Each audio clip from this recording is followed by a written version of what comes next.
Something that makes students and sports fans really unique is that it's really one of a kind, the way that we all come out in force and support the team, whichever team's playing, whether it's a home or away game. It's really something special. A lot of schools don't have it, and it's something that I'm very proud to be a part of.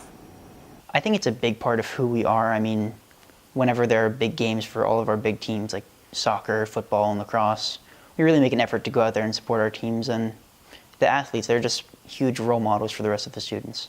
So many kids in our community, so many people who support games have been involved in athletics their whole life, which is such a plus, you know what I mean, that they see it as so much of their identity and that they've been there.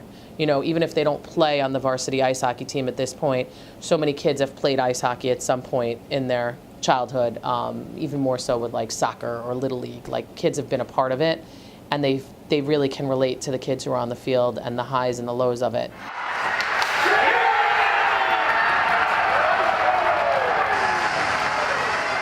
You know, when there's like a big victory, everyone really comes together and celebrates, and when there's a big loss, everyone's there for each other and everyone has each other's backs. And Mamaroneck is off to a 9-0 lead here in the bottom of the third. As for the rowdiness, I really don't think there's any problem at all, because, I mean, kind of the whole point of a sports audience is for them to cheer on their team and to get their team excited for the game. And so by trying to restrict that, you're kind of taking away from the whole purpose of the audience themselves. As a player, there's nothing better than having a big crowd and them cheering you on, and it really motivates you, and I think it helps out the team win games.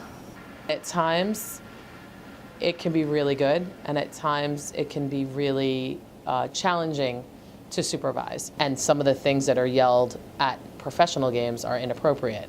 And then they bring that back to the high school setting.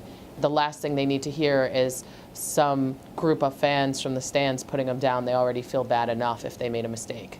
It is kids out there playing, not professional athletes. It's kids out there that aren't making millions of dollars. And it's kids out there in an educational setting where they're going to make more mistakes than they ever have successes on whatever venue they're playing on. Sure, some people get a little rowdy. Sometimes stuff goes wrong, but the administrators can't really do anything to prevent that. And they do a great job just checking on everyone before they come in. But when they get in there, what happens, happens. All right. Bring it in. Tigers on 3. 1, 2, 3. Tigers!